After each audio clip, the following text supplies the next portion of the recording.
크리스마스에 대해서 사람들은 여러 가지 관심을 갖습니다. 그래서 논쟁도 하고 그렇습니다. 예수님의 탄생이 12월 25일이냐 아니냐, 이거 가지고 기독교 교파가 나눠지기도 했어요. 그래서 우리는 잘 피부에 와 안 닿지만 유럽에 가면은 동방교회, 서방교회 이렇게 나눠져 있어요. 이 동방교회는 1월 6일을 크리스마스로 지킵니다. 좀 날짜 차이가 조금 있죠. 지금도 논쟁을 해요. 또 이런 것도 있죠. 12월 25일이 예수님 탄생한 날이 아니라 로마의 태양신 숭배 날인 동짓날에서 온 것이다, 아니다, 이런 논쟁도 있고, 최근에도 그런 글을 읽어봤는데 이 옆에 있는 여호와의 증인 이단은 계속 이 문제를 가지고 사람들을 미혹하기도 하죠. 그 외의 것들도 있죠. 그런데 성경이 예수 탄생을 말씀하실 때에는 지금 말씀드린 이런 것들에 대해서는 아무 관심이 없어요. 성경은 이런 것들에 대해서 말 안 씁니다. 날짜에 대해서도 말을 않고, 동방박사들이 3시냐 4시냐 이런 것도 구유라는 것이 뭐냐 이걸 자세히 설명도 안 해요. 그래서 어디에 성경은 관심이 있느냐, 이걸 우리가 좀 생각을 해야 하는데, 먼저 찬송가를 살펴보면요, 우리가 부르는 찬송 123장, 이게 원래의 제목이 퍼스트 노엘이라는, 더 퍼스트 노엘이라는 캐럴인데 찬송이 된 거예요. 이렇게 시작을 하죠. 저들 밖에 한밤중에 양틈에 자던 목자들, 천사들이 전하여 준 준하신 소식 들었네. 그리고 후렴은 이래요. 노엘 노엘 노엘 노엘 이스라엘 왕이 나셨네. 여기서 노엘이라는 말이 뭔지 아세요? 노엘이라는 말은 우리말로 탄생이라는 말입니다. 노엘 노엘 이 말은 탄생 탄생 탄생, 이스라엘 왕이 탄생하셨네요. 왕이 탄생했다, 여기에 초점이 있는 거죠. 또 115장도 기쁘다 구주 오셨는데 만백성 맞으라 하면서 하는데, 이게 원래 가사는 온 땅이여 왕을 맞으라예요. 영접하라는 거죠. 또 찬송가 112장, 그 맑고 환한 밤중에 무천사 내려와 그 손에 비파 들고서 다 찬송하기를 어떻게 찬송했냐면, 평강의 왕이 오시니 다 평안하여라. 평강의 왕이 오셨다. 그러니까 예수 탄생은 왕의 탄생이다 하는 것을 분명히 하는 겁니다. 그렇다면 우리가 크리스마스를 생각할 때 자꾸만 아기 예수만 이야기를 하는 것은 이게 맞냐 하는 거예요. 물론 아기 예수로 탄생을 했죠. 근데 성경은 아기 예수를 말하는 게 아니라 왕이신 예수님이 태어났다에 초점이 있기 때문이에요. 그런데 우리는 이 왕이라고 하면은 어떤 생각을 하느냐면, 모든 것을 자기 마음대로 하는 존재, 즉 절대 군주라고 하는 것을 떠올립니다. 그래서 우리나라의 사극을 보면 왕 앞에서 신하들은 머리를 조아리면서 항상 똑같은 말을 해요. 성은이 망극하나이다. 별것도 아닌 이야기를 해도 성은이 망극하나이다, 이렇게 말을 합니다. 성은 그 왕이 내려주시는 은혜가 망극하다, 그 말이죠. 항상 왕 앞에서 은혜를 구해야 하는 거죠. 안 그러면 죽을 수도 있으니까. 특히 죄인은 왕의 자비 이외에는 생명의 방법이 없는 겁니다. 사람들의 오해와 달리 성경이 말하는 하나님은 냉혹한, 비은혜의 냉혹한 분이 아니라 자비롭고 관대하신 분이에요. 그래서 빌립보서 3장 1절로 8절을 보면 바울은 이 하나님을 믿게 되고 예수 그리스도를 믿은 뒤에 배설물이라는 말을 씁니다. 배설물이 똥이라는 말이에요. 예수를 믿기 전에 자기가 자랑거리라고 생각했던 자기의 모든 의로움들, 종교적인 열심, 선한 삶, 가문, 업적, 학력, 소유, 율법을 지킨 것, 이 모든 것이 예수를 믿고 어느 날 정신을 차리고 보니까 사실 모조리 하나님 앞에서는 똥이었더라. 이걸 깨달은 거죠. 온통 똥으로 범벅되어서, 크리스마스는 똥 이야기해서 좀 그렇습니다만은, 똥으로 범벅돼서 지독한 냄새가 나에게서 나는데 나는 그걸 모르고 자기는 의롭다는 생각으로 이 남들, 죄인인 남들을 죽이려고 하는, 잘난 척하고 껍죽거렸으니 하나님 앞에서 그걸 안 뒤에 얼마나 부끄러웠겠어요. 근데 바울이 놀란 것은 배설물로 여긴 이것이 아니라 배설물로 여기고 그런 태도를 버리게 된 이유입니다. 뭐 때문에 놀랬느냐면, 그런 나를, 그렇게 뭘 모르고 껍죽거리는 잘난 척하는 나를 두 팔 벌리고 아버지 얼굴하고 기다리시고 품어주시는 하나님을 예수 안에서 만났다는 거죠. 하나님 아버지는 자기의 의로움으로 우리를 판단하지 않습니다.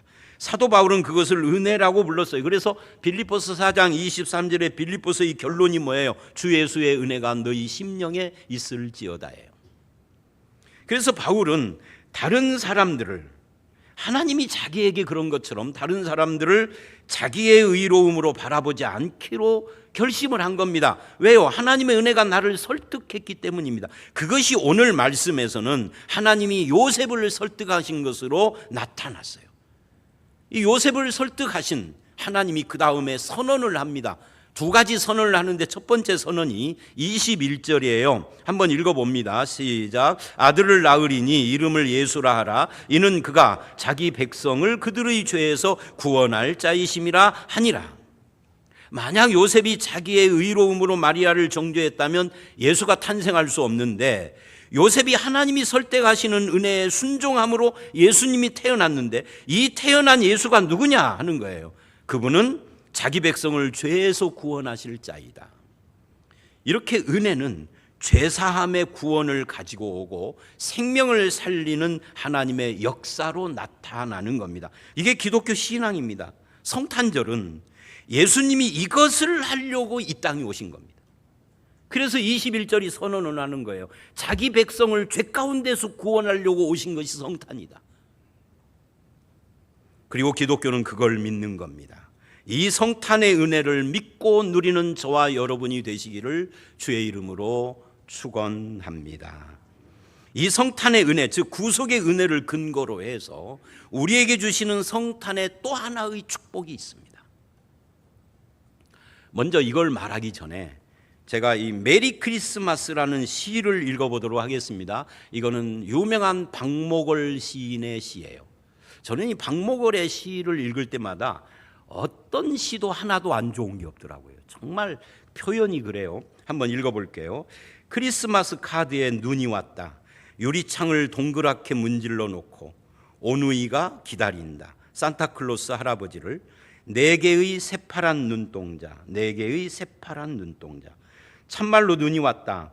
유리창을 동그랗게 문질러 놓고 오누이가 기다린다. 누굴 기다릴까? 네 개의 까만 눈동자, 네 개의 까만 눈동자.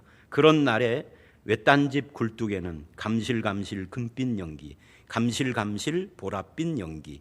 메리 크리스마스, 메리 크리스마스. 여러분 눈에 그려지는 것 같죠? 이제 이 시를 제가 인용하는 이유는 마지막 메리 크리스마스 때문에 하는 말이에요. 성탄절이 메리인 이유가 뭘까요? 메리가 영어로요 MERRY예요. 명랑한, 유쾌한, 즐거운, 떠들썩한 축제의 뭐 이런 사전적 의미를 가지고 있습니다. 그런데 이게 워드 플레이를 하면 얼마나 재밌느냐면, 이 메리가 한글로 메리라는 발음이 영어로 MARRY 결혼하다 오고 발음이 같아. 원어 발음을 들으면 좀 틀리겠지만 이 콩글리시 발음으로는 같다 그 말이에요. 원어 발음 안 들어봐서 몰라요. 참 재미있죠. 그리고 성경이 말하는 예수 탄생은 뭐냐 할 때 이거예요. 하나님이 우리에게 오신 사건. 신학적으로 이걸 인카네이션이라고 하는데 성육신이에요. 그래서 할 일이 없어서 우리에게 오셨느냐 하고 질문을 해보면 그게 아니고 뭐 하러 오셨느냐 하면 우리 가운데 거하러 오신 겁니다. 우리 가운데 거한다는 게 뭐예요? 이게 성경에서 이게 결혼이에요. 그게 성막, 성전의 의미이기도 하죠. 그래서 예수 그리스도는 성전의 성취자예요. 그래서 성탄절의 또 다른 축복이 뭐냐? 그건 하나님의 말씀의 성취인데, 이 어떤 말씀의 성취냐 하면 그게 임마누엘, 하나님이 우리와 함께 계신다 하는 말씀의 성취가 성탄절이다. 그게 23절 이야기입니다.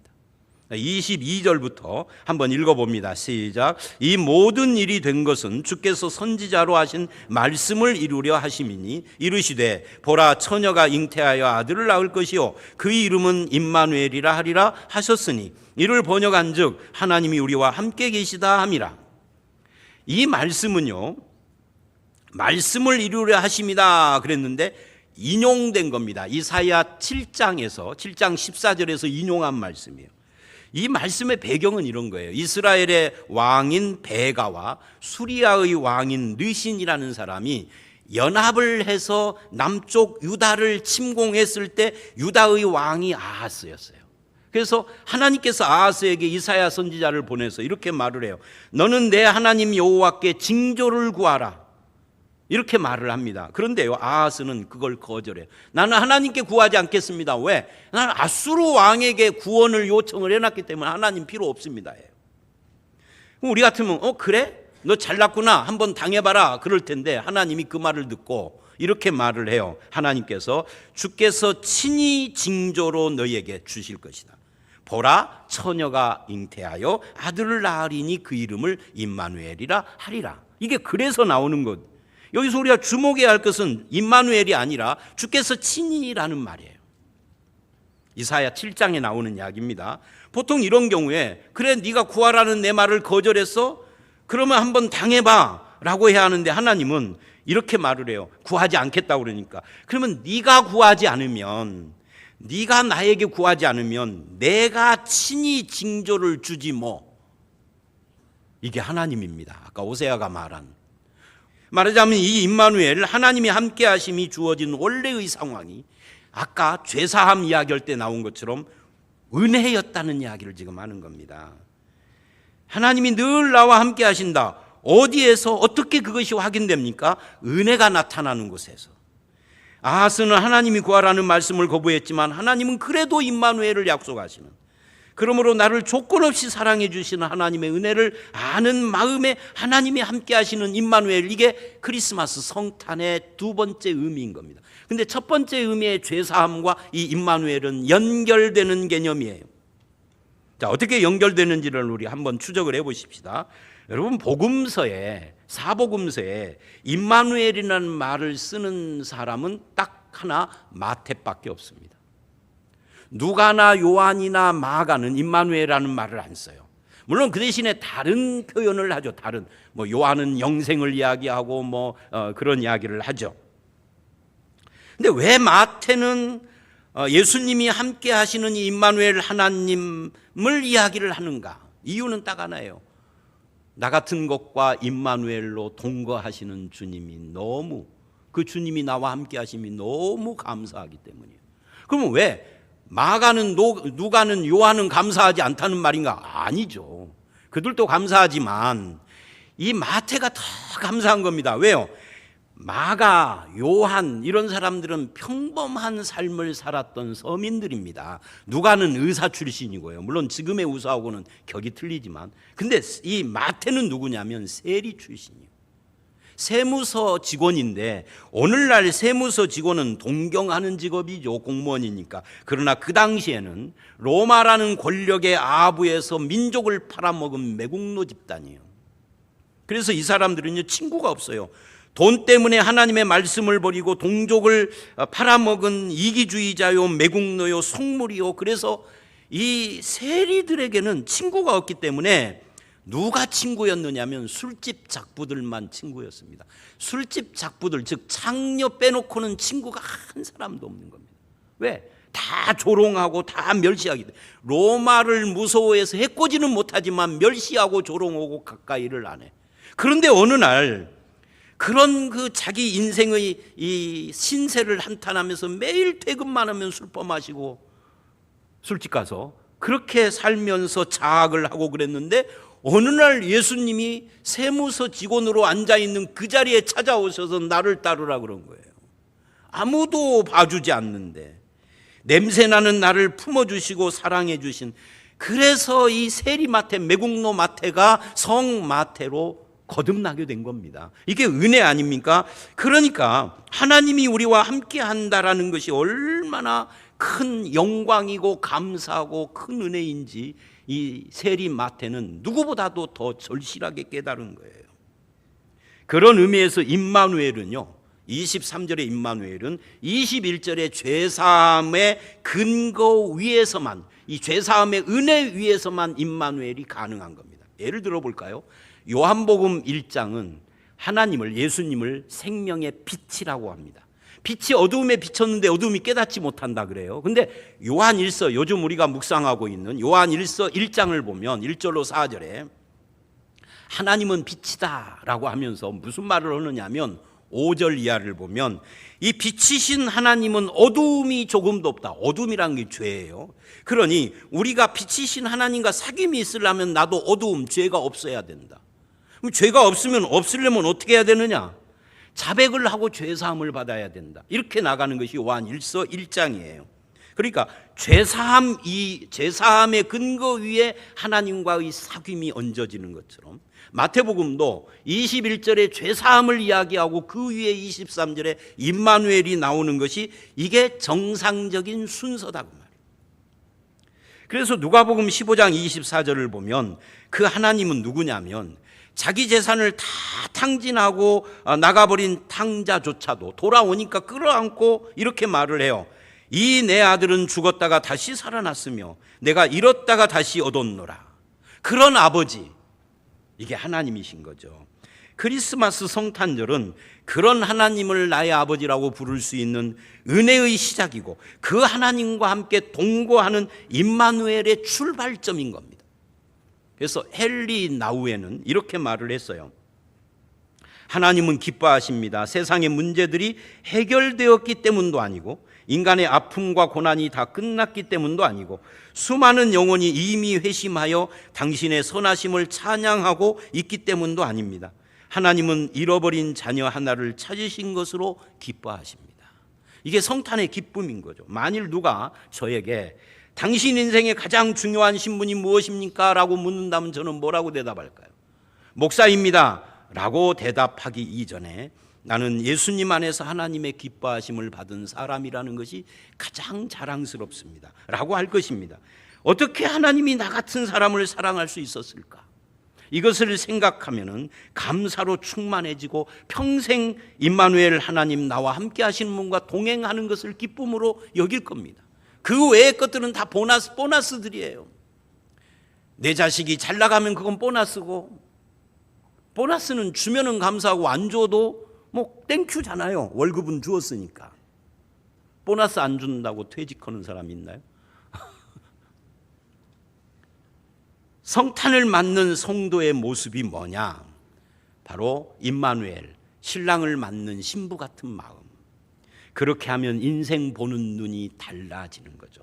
여러분에게도 그런 은혜가 충만하시기를 주의 이름으로 축원합니다. 분명한 것은 우리도 은혜를 베푸는 곳에 임마누엘 하나님의 은혜가 나타난다는 겁니다. 다른 사람을 정죄하고 끊어내는 곳에는 이 은혜가 안 보여요. 우리가 사랑하는 곳곳에 임마누엘 하나님으로 가득한 세상을 만들어 가야 하는 이유가 여기에 있는 겁니다. 은혜를 베푸셔야 합니다. 마음의 비수를 내려놓고 은혜의 사람이 되셔야 합니다. 이 땅에 임마누엘로 오신 예수님의 나라는 은혜의 나라이기 때문에 그렇습니다. 제가 어저께 저녁에 설교 준비를 하다가 저녁 때 한 6시, 7시 이쯤인 것 같은데 아주 감동적인 전화를 받았어요. 이 전화를 받으면서 전화를 한참 동안 통화를 했는데 저하고 아내하고 둘이 식탁에서 마주보고 눈물을 흘리면서 전화를 받았어요. 그럼 너무 감격이 돼가지고 김미용 전도사님한테 또 전화를 해서 전화하다가 또 울먹울먹을 했죠. 근데 어떤 남자가 전화가 왔는데 이러는 거예요. 목사님 저 아무개예요. 모르는 사람인 거예요. 잊어버린. 그러니까 저쪽에서 이러더라고요. 16년 전에 제가 목사님 정읍에서 출애굽기 강의할 때 엄마 따라서 그곳에 가서 그 강의 들었던 사람이에요. 지금 30 초반이 됐다는 거죠. 그때 그 어머니가 저한테 이랬다는 거예요. 우리 아무개가 목사님 팬이에요 그랬다는 거예요. 강의 중간에 쉴 때. 제가 그 말을 듣고 이제 거기까지 말하니까 기억이 났어. 그때 그 아이 하나 있었지. 엄마 따라온 중학교 1학년인가 그랬는데 아주 조그만 했어요. 근데 목사님 팬이에요 우리 아들이. 그래서 제가 그 말을 이건 눈물 때문에 목매인 게 아닙니다. 제가요 그때 기억이 나요. 그랬다는 거예요. 제가 주머니에서 이 모나미 볼펜 검정색과 빨간 것을 순간 접착제로 만든 이거를 꺼내가지고 자기에게 선물로 주었답니다. 그러면서 이렇게 설명을 했대요. 다 기억나요, 말을 들으니까. 여기에다가 나중에 네가 이걸 만들 때 여기에다가 순간접착제를 이렇게 바르면 되는데 끝까지, 양쪽 끝까지 바르면 절대 안 된다. 중간에만 적당히 해야 한다. 왜? 이게 흘러가지고 양쪽 끝까지 오면은 이게 갈아 끼울 수가 없어. 안 돌려지니까. 그것까지 했다는 거예요. 그것도 생각나요. 그때 그 아이가 있었지. 근데 이제 그 다음 스토리입니다. 그 후로 불가피한 집안 사정이 있어서 어머니 오고 헤어지게 됐대요. 그래서 할머니 손에 자라게 됐는데 이 사춘기 아이가 할머니 손에 자라니까 어떻게 온전했겠어요? 중학교를 졸업을 못했답니다. 그리고는 뒷골목으로 빠진 거예요. 그 뒷골목 생활을 했대요. 군대에서 휴가를 나왔는데 갈 곳이 없더래요. 휴가를 맡았는데 보통 보면 일주일이나 뭐 보름이나 나오잖아요. 갈 곳이 없는 거예요. 있을 곳이 없어요. 할머니한테는 안 가고 싶고. 그래서 김미용 전사님한테 그때 이제 정읍 성서유니온 간사를 김미용 전사님이 했기 때문이에요. 김미용 전사님한테 전화해서 숙식을 해결하고 휴가 복귀를 하고 이렇게 했다는 거예요. 그러다가 20대 중반에 예수님을 믿은 거예요. 다시 한 10년 이상 방황을 한 거죠. 그런데 이제 참 저를 감동시킨 것이 그 다음 이야기입니다. 그렇게 방황을 끝내고 나서 제일 먼저 한 것이 뭐냐면 제가 준 볼펜을 꺼내서 그것으로 성경 묵상을 시작했다. 내가 그때 깜짝 놀랐어요.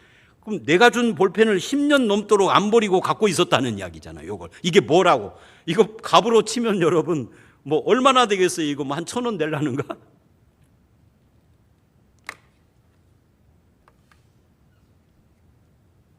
지금 뭐 하냐라고 물어봤더니 신학 공부를 했대요.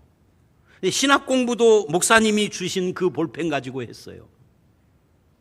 그래서 신학 공부를 하고 뭐를 하냐, 목회를 하냐 그랬더니 아니고 캄보디아에서 선교사를 하는데 이 친구가 유도를 했던 모양이야.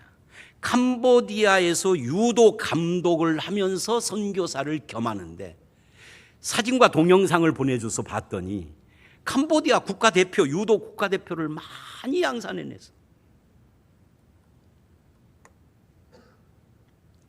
이제 한 2년쯤 있으면 목사 안수 받는다고 그래요. 목사 안수를 받으면 캄보디아로 완전히 들어갈 생각이라고.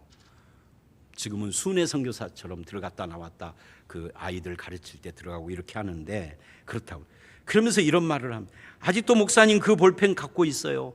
그래서 그 볼펜을 가지고 목사님이 했던 그 출애굽기를 가르쳐줬던 그 방식 그대로 나도 출애굽기를 공부하고 유튜브로 출애굽기 강의도 해요. 그래서 얼른 전화 끊고 찾아봤더니 출애굽기 강의를 하고 있더라고. 그러면서 마지막으로 이런 말을 했습니다. 사실 전부터 연락하고 싶었지만 망설였는데 성탄절에 요한 1서를 묵상하면서 이번에는 꼭 연락을 드려야 되겠다고 용기 내서 연락을 했다고. 저는 그 선교사님하고 통화를 하면서 하나님께 참 감사했습니다. 왜냐하면 이 뒷골목에 방황하면서도 제가 준 볼펜을 가지고 있었다는 말을 들었을 때 이게 얼마나 감동이 되는지요. 이 아이가 비록 방황하고 있었지만 그 마음에는 볼펜을 준 목사를 잊지 않고 기억했고 그리고 하나님과 하나님의 말씀에 대한 끈을 놓지 않고 있었다라는 것이 감동이었어요. 방황하면서도 그 마음은 하나님을 향해 있었다는 의미잖아요. 그것이 임마누엘입니다. 나는 하나님을 떠나도 하나님은 나를 떠나지 않는, 한번 구원하신 주의 백성은 끝까지 붙들고 있는, 이게 임마누엘의 최대의 축복입니다. 그 하나님의 넓고 깊고 높은 임마누엘의 은혜의 품에 안겨서 성탄의 은혜를 누리고 기뻐하시는 그런 성도들이 되시기를 바랍니다. 임마누엘의 성탄의 은혜로 인생의 불안과 절망과 방황을 벗어나시고 이제는 허덕이는 인생이 아니라 임마누엘의 은혜를 누리는 삶을 사는 여러분들이 되시기를 주의 이름으로 축원합니다.